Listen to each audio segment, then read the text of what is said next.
9, right here on Fox 14. You're watching the KLAM Morning News on Fox 14. Right now at 7, the sounds of Southwest Missouri fill Carl Junction over the weekend. 15 marching bands battled for top honors in preliminary and evening competitions. Also, a Kansas City firefighter who killed 3 people gets approval to drive fire trucks again. And we've got some patchy, dense fog out there this morning. Otherwise, mostly cloudy skies. We'll take a look at your forecast coming up. The 4 states' most watched news starts now. Good morning and welcome to the KLAM Morning News on Fox 14. I'm Elise Snowy. And I'm Chris Warner, just after 7 a.m. on this Monday, September the 22nd. Happy Monday to everybody. Yes, Had a happy bit Monday. of a stormy weekend out there for some, but it did not necessarily stop all the fun from happening over the past few days. Yes, well, local marching bands in Missouri went head-to-head in a marching band competition Saturday. KOM's Mitch Adams brings us more. With football season a few weeks in, marching bands in the 4 states have been working hard to polish their craft. Carl Junction Marching Band Festival serves as a showcase for high school bands in Southwest Missouri.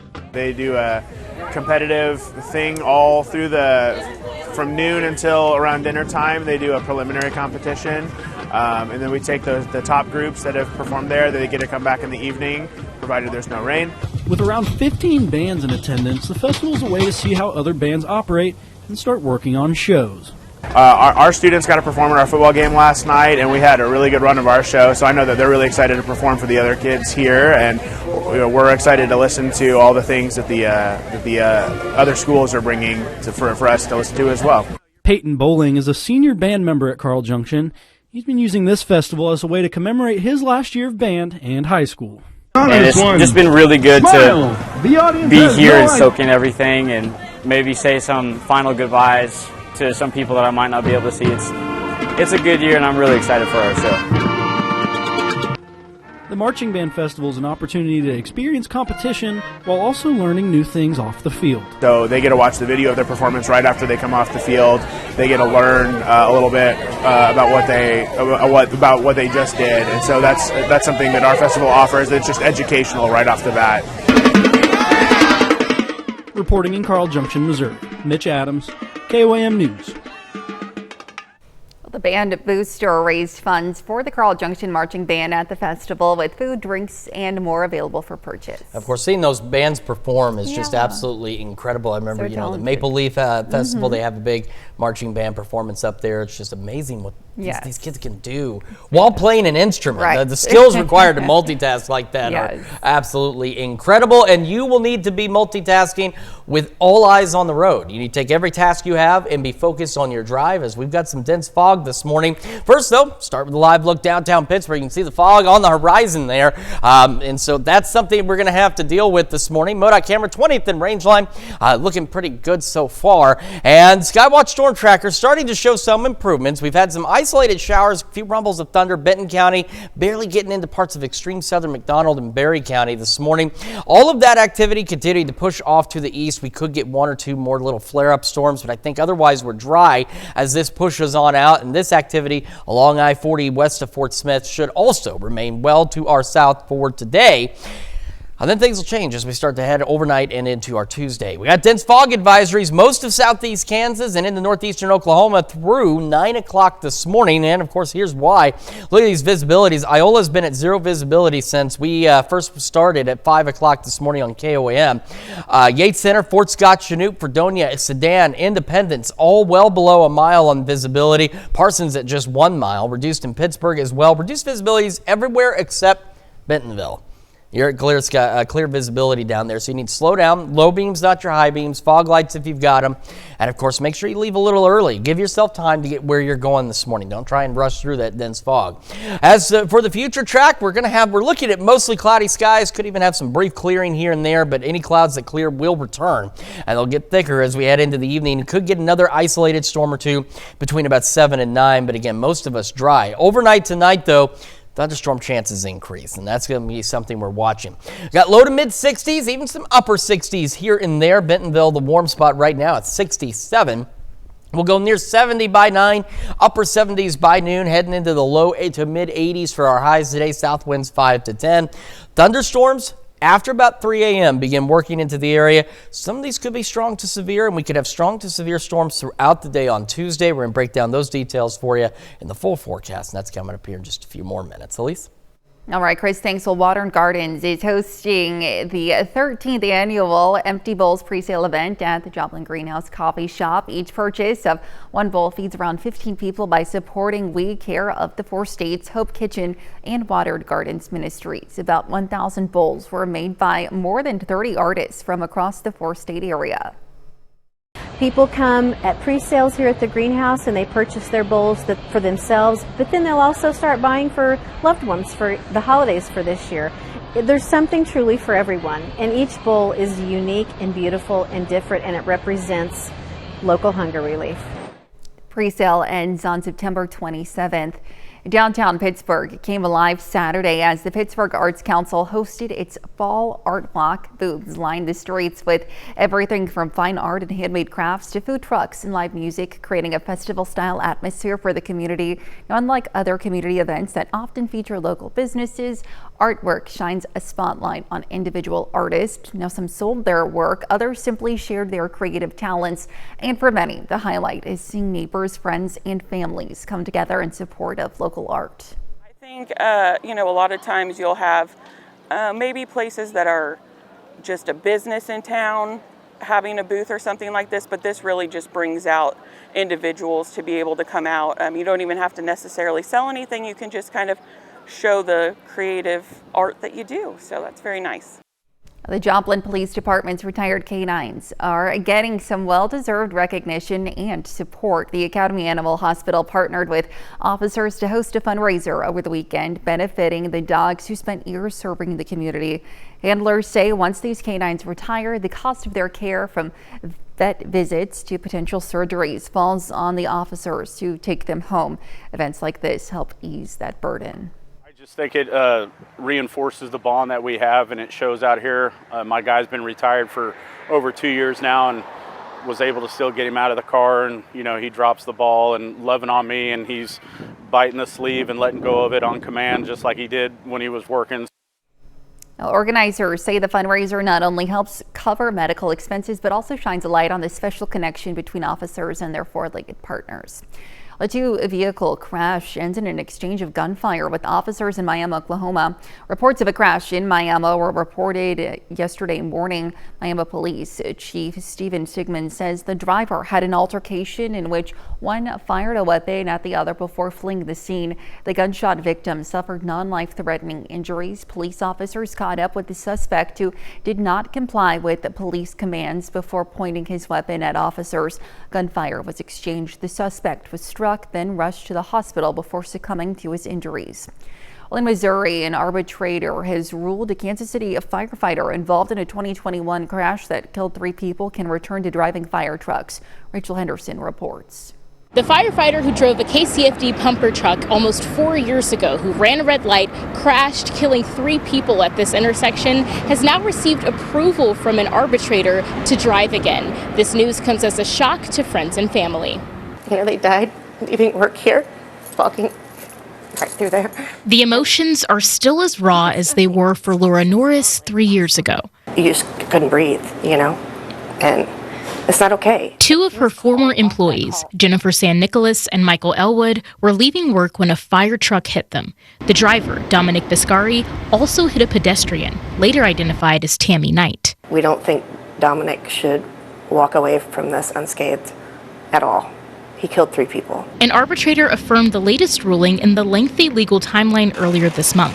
He decided it was okay for Biscari to drive a fire truck again, receive back pay, and only be suspended for 3 days. It's unbelievable. Tim Dollar is the attorney representing the Elwood family. And Mr. Biscari had expressed remorse, which is all positive. That does not mean that the family wanted him to return to a safety-sensitive position at the fire department. The attorney representing KCFD's union shared a statement Tuesday. In it, he says Local 42 is satisfied with the final arbitration. It read, in part, the arbitrator's findings revealed some procedural missteps in how the city handled the matter from the beginning, particularly its failure to provide the protections guaranteed by the collective bargaining agreement and longstanding city policy. Both the city and the arbitrator declined to comment on this ruling. The next step involves the Jackson County Circuit Court judge. But the circuit judge has no discretion. The circuit judge must simply follow the contract and confirm the arbitration award. He says the family is remaining hopeful, something Norris says is difficult but necessary. I remember thinking last night when I read this, and I was like, what more do we do? But we'll find out. We'll find out, and we'll do it. The union asked the court to confirm the ruling last week, which would require the city to reinstate Biscari and clear his personnel file of determination references. And those are our top news stories this half hour. Coming up next, Tiffany Blair with the Downtown Joplin Alliance and Jeanette Kay join us to talk all about Joplin's Restaurant Week. And later, a look inside the Joplin Collectors Expo. You're watching the KOAM Morning News on Fox 14, time now 7:10. We'll be right back, but first, here's a live look from Powell Park in Arcadia.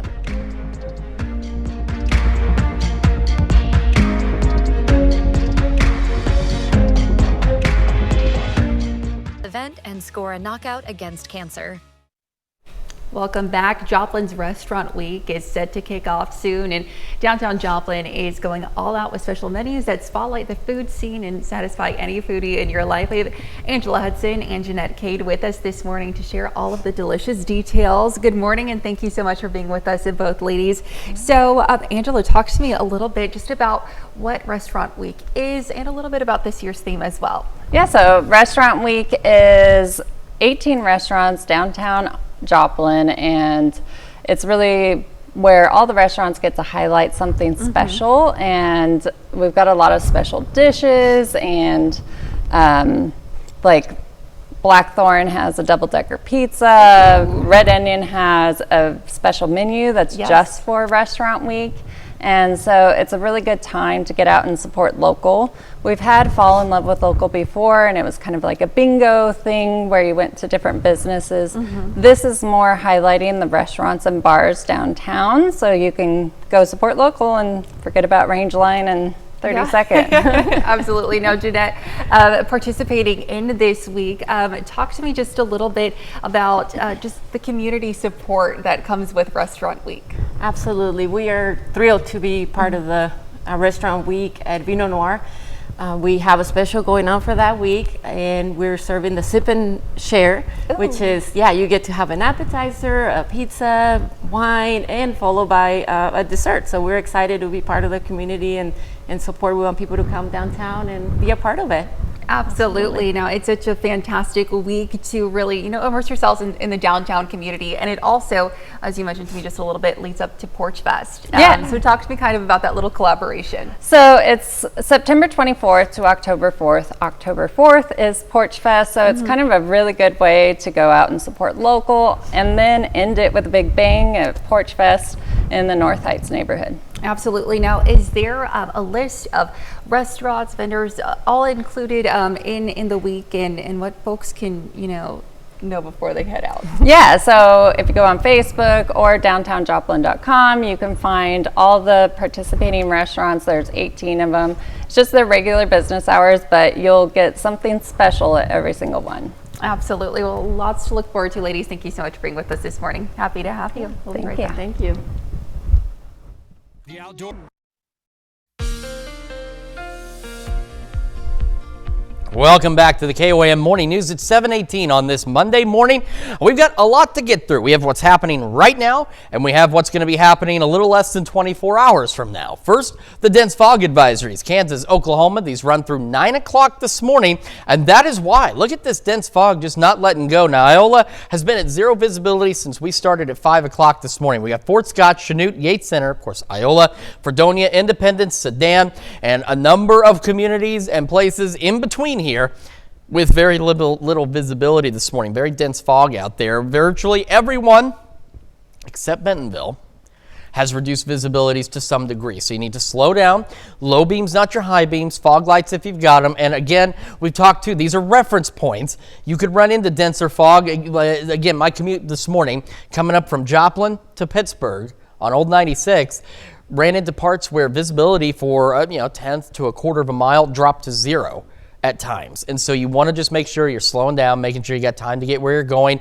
And if you haven't started your commute yet and you still have time to leave a little early, that's not a bad idea either, because you need to be prepared to go a little slower. Skywatch Storm Tracker, the last of these little shower things down here and little thunderstorms we've had are beginning to push out of our area. I think they're going to stay out of the region. We have these down south, but and you can see there's this little guy, itty bitty little shower flaring up southwest of Delaware County. This should remain south of us, and we should remain dry through most of the day, but overnight tonight, after about 4 a.m., maybe as early as 3, that's when this kicks in. Now, this outlook is day 1, which is technically today. We've gone over, I won't break down all the details, but this is going to carry us through about 6, 7 o'clock tomorrow morning, where we have an isolated tornado risk. Parts of Oklahoma and extreme southeastern Kansas are very far southern edges here. We also have this isolated hail risk and wind. And so the isolated, that's a level 1 out of 5. But all of the hazards are there, so we want to certainly pay very close attention to this. And our day 1 outlook is scheduled to update at 8 a.m. Sometimes it updates early, sometimes it updates late. But if it updates early and updates while we're still here with you on the Fox 14 Morning News here, we will show it to you and give you that update. Today, a mix of partly to mostly cloudy skies. Even some brief clearing is possible, and then clouds will really start to thicken back up late this evening and overnight. Then there's this, and you saw how quickly this flared up. So we're stopping at 5 a.m., so as we're going on the air tomorrow morning, but we are looking as early as 3 or 4 a.m. These storms rolling in to southeastern Kansas, northeast Oklahoma. This is going to be our first window for those strong to severe thunderstorms.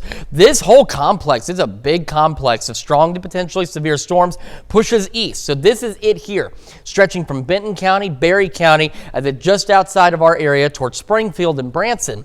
That rolls through. Then we have additional thunderstorms by mid-morning. This is 9 a.m. These could also be strong to severe. And I want to emphasize that point too very quickly. All of our thunderstorm chances tomorrow will have the potential to become strong to severe. That's not saying every single storm we get is going to get out of hand, but every storm we see tomorrow is going to have that capability of becoming strong to potentially severe. Now, coverage winds down a bit by lunch hour tomorrow, but still strong to potentially severe storms out there. And then as we head into the afternoon, say after 3, 4 o'clock, now we're back to scattered storms initially. And the other thing we're keeping an eye on, the exact placement of this could change, but we're looking at a complex of storms. So how big that is, sweeping through southeast Kansas and northeast Oklahoma and eventually getting into parts of southwest Missouri. It could also be strong to severe. And then that clears out briefly, and we go into our Wednesday and we get another round of scattered showers and storms through Wednesday. At this point, though, we do not have any severe risk areas highlighted for Wednesday. Now, once we head by mid-morning tomorrow, we go back to, this is for tomorrow, again, after 7 a.m. We have an isolated tornado risk, hail and wind again, and for parts of Benton and Delaware counties, a level 2 out of 5 risk. So a lot we've got to keep an eye on. It's not a significant severe weather outbreak. That's not the expectation, but still some rough storms to possibly get us through our Tuesday. We certainly want to monitor, and it could be an all-day kind of deal, as I mentioned, with strong to potentially severe storms.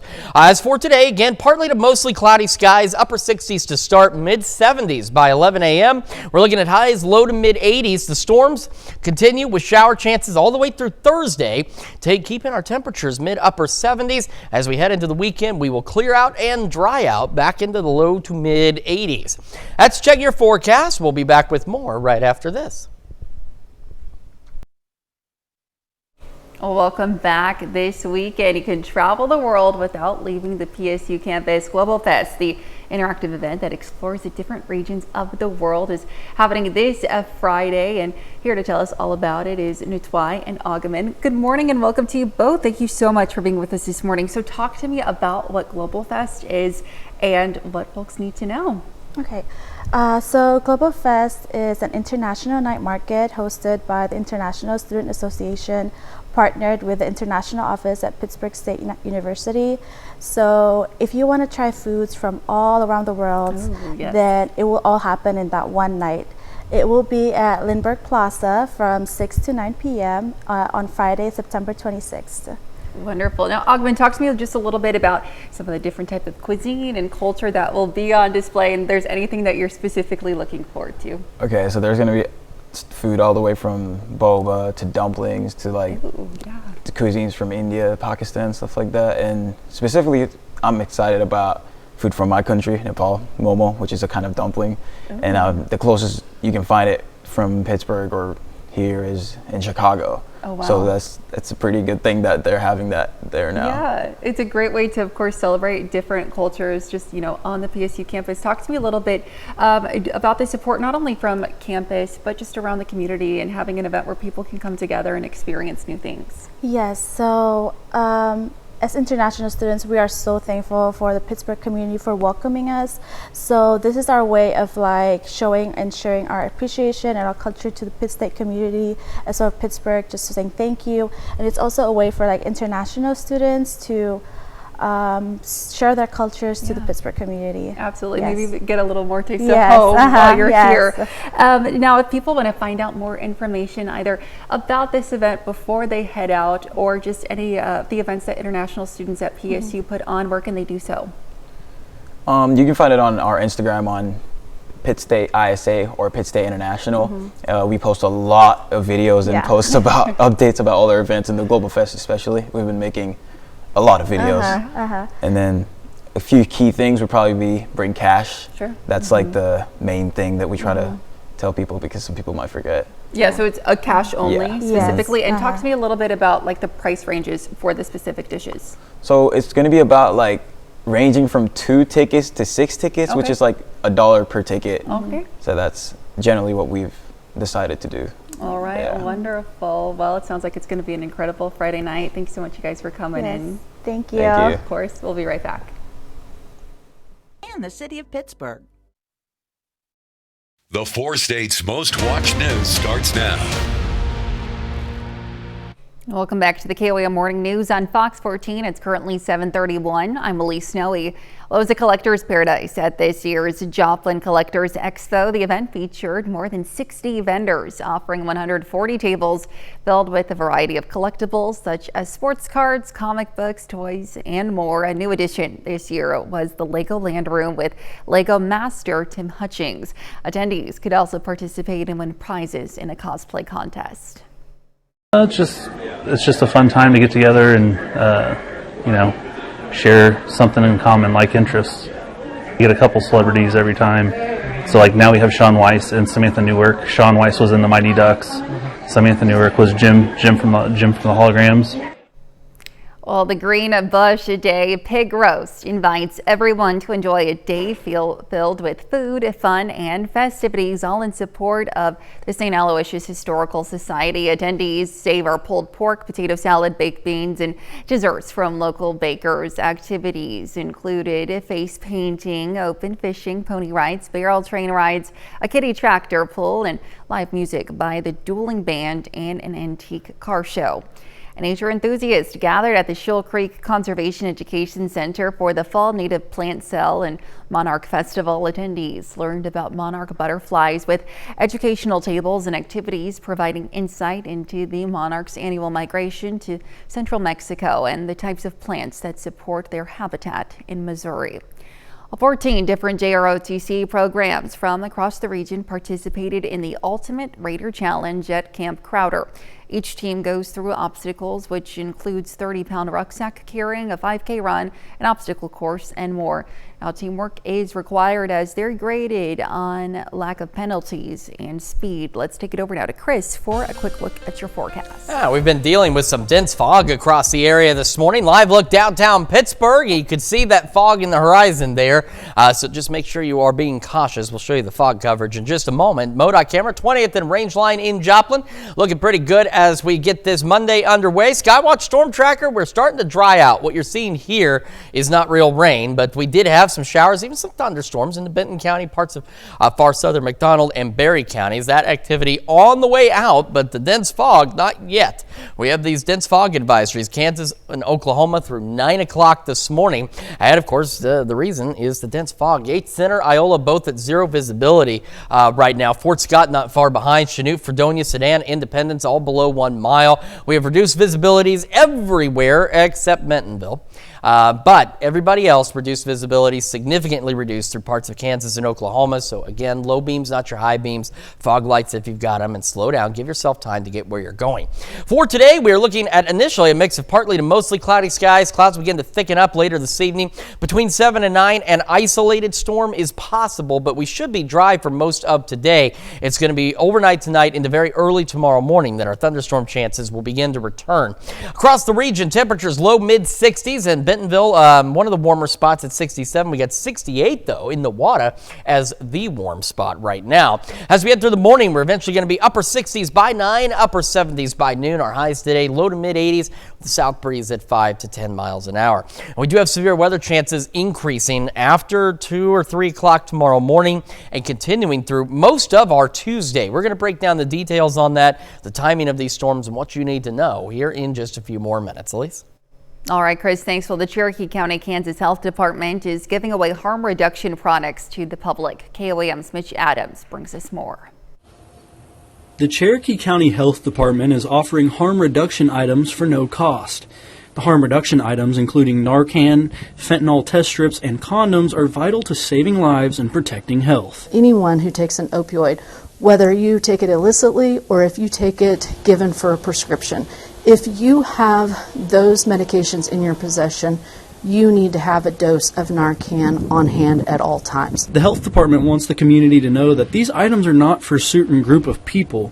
They're for everybody, no matter your situation. Probably one of the biggest points that I want to stress is that it's not about individuals necessarily, everyone. It is about everyone having that opportunity to have that if they have those kind of medications. The products are provided to the health department at no cost, which means they can distribute them at no cost to the community.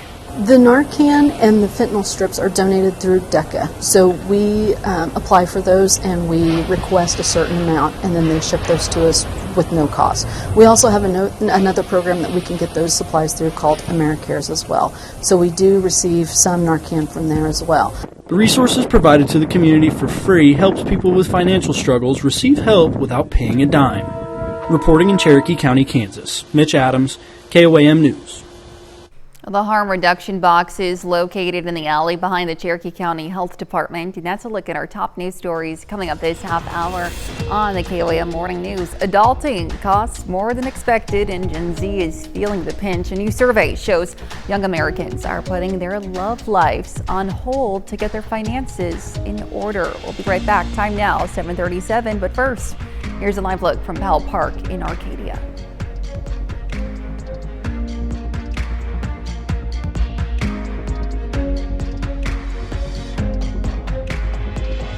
GoPaschal.com to start your membership today.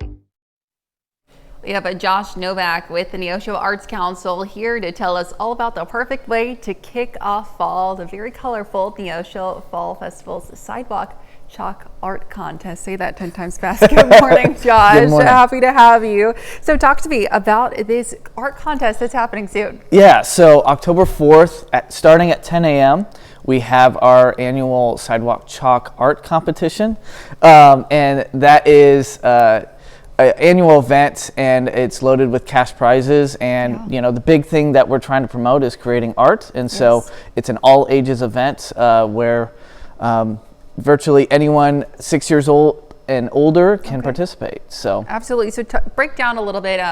Just kind of the entry fees, the prizes, the different age groups, just kind of all those logistics for folks that want to participate. So ages 6 to 12, it is one section, and that is a free entry. And then ages 13 to 17 is another age group that we have, and that is completely free.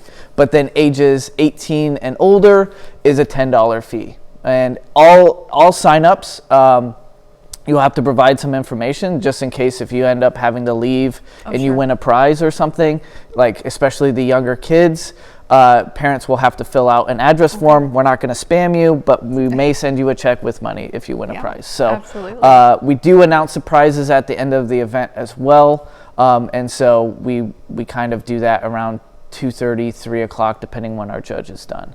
And so every entrant will get a whole packet of sidewalk chalk. Okay. But if you want to bring your own, or maybe you did a past event, you can bring past year's sidewalk chalk to fill out, whatever. And it's not your typical run-of-the-mill sidewalk chalk as well. These are artist quality pastels.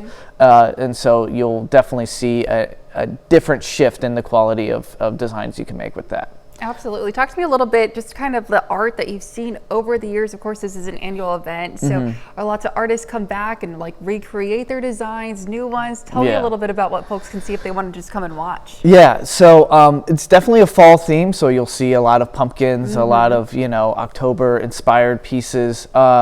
But you'll see some interesting ones as well, especially in the adult, and then some of the teen competitions where some students may just go abstract and use it kind of a color field. But then I've seen, homages to like pop culture and movies, some characters, but also some really interesting original arts, especially in the adult competition. Typically we have return artists, especially if they won, and if they want to keep winning, they don't want to be doing the same thing every year. So it's a lot of invention, especially in that field. Wonderful. So, well, it's a great way to celebrate local artists, or even just, give it a try if you've never done it before. No, definitely. And I would say if it is your first time, some pro tips. Just make sure you bring water, you bring something to kneel or rest your legs on, because sitting on concrete is tough. And then last year was quite warm and sunny, so bring something to shade, some sunscreen, and dress in layers, especially if you're going to be there all day. So some important reminders there. Of course, real quickly, if people want to find out more information about this contest or the Neosho Arts Council, where can they do so? neoshoarts.net. So please reach out and sign up. We'll be there at the booth. We don't have an online sign up this year. Cash is fast, so maybe bring exact change, and that will speed up the process. All right, wonderful. Well, thanks so much for your time today. Happy Thank to have you for having me. We'll be right back. To end Alzheimer's. Join the fight at alz.org/walk.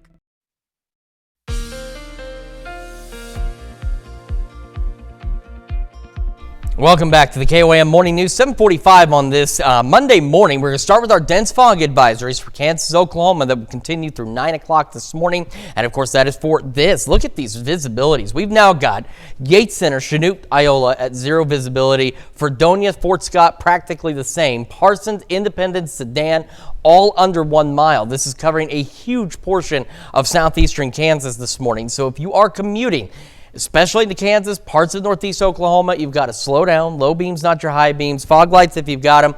Give yourself time to get where you're going, because again, with the exception of Bentonville still, everybody out there, we're looking at reduced visibilities with that densest fog across parts of southeast Kansas and northeastern Oklahoma. So just be safe this morning. Be smart. You can leave a few minutes early. If not, just be prepared to be late to wherever you're going. Do not try and go at highway speeds through this, because that could be extremely dangerous. Now, Skywatch Storm Tracker, not much. We had a few rumbles of thunder, some light showers, Benton County and extreme southern McDonald and Berry counties. Outside of that, we've got this complex down here. We got this complex along I-40, tried to flare up a couple of things near Delaware County, just hadn't done much, and nor is it expected to. However, we do have our severe risk as we head into tomorrow morning. So this is day 1, which it actually just updated about 6 minutes ago. So there's some minor changes in our area, which we're going to go over. It did expand some of the hail risk. The tornado risk was expanded a little further back up to the north and to the east out here. So we've got that slight expansion for the isolated tornado threat. Hail risk, it's very slightly expanded. It's a little further east, but otherwise roughly the same zones. And the wind risk was also expanded. You see that curve, it's expanding further east as well. All of it's still level 1 out of 5, but still, we've got that threat for severe weather. Now, this is day 1, which is technically today, but it's actually going to carry us through about 6, 7 o'clock tomorrow morning. And I'm going to show you why, because for today, there's not much out there. We have some partly cloudy skies now. It will not take long before we start to go mostly cloudy again late this evening. And after 4 a.m., maybe as early as 3, showers, thunderstorms begin developing very quickly out there, and these could easily become strong to severe with those risks that you just saw across the region. This is the thing, though. We have the day one, which covers again today and through about 6 o'clock tomorrow morning or so. And then we have day two, which is for the rest of Tuesday, which, by the way, there's a severe threat with us. It may be a low end risk, but it is with us throughout the entire day tomorrow. We start our day with thunderstorms that could be strong to severe. We get that complex that organizes really just immediately to our west, pushes off to the east pretty quickly. By 9, the first round of strong to severe storms, Berry County, Benton County, parts of Delaware, and out east towards Springfield. That's where that is. New development takes place back behind it. These storms could also be strong to severe. By the lunch hour, we still have that possibility out there, but as you can see momentarily, there's a bit of a drop in coverage of these storms. They could still be strong to severe, just not as many of them, but it doesn't take long. We start seeing more scattered storms out there by the evening, and then we get this complex, which again, it could shift a little further north, it could shift a little further south, but these storms expected to be strong to severe as well as we go into the late evening hours on Tuesday, and then we'll deal with another round of, at this point, we're not expecting severe weather. We don't have any areas highlighted, but we'll have additional showers and thunderstorms as we roll into our Wednesday. And here's a breakdown of the threats for Tuesday. You can see where they shift to the east, but we still have that isolated tornado risk, and we do have a level 2 out of 5 for parts of Benton and Delaware counties for hail and for wind. So a lot we've got to keep an eye on over the next 24 hours here. Again, partly to mostly cloudy skies, upper 60s to start, mid 70s by 11 a.m. Our highs today into the low to mid 80s. Rain chances through Thursday, highs into the mid to upper 70s. Will clear out and warm up this weekend. Let's check your forecast. We're back with more right after this. The yummy details.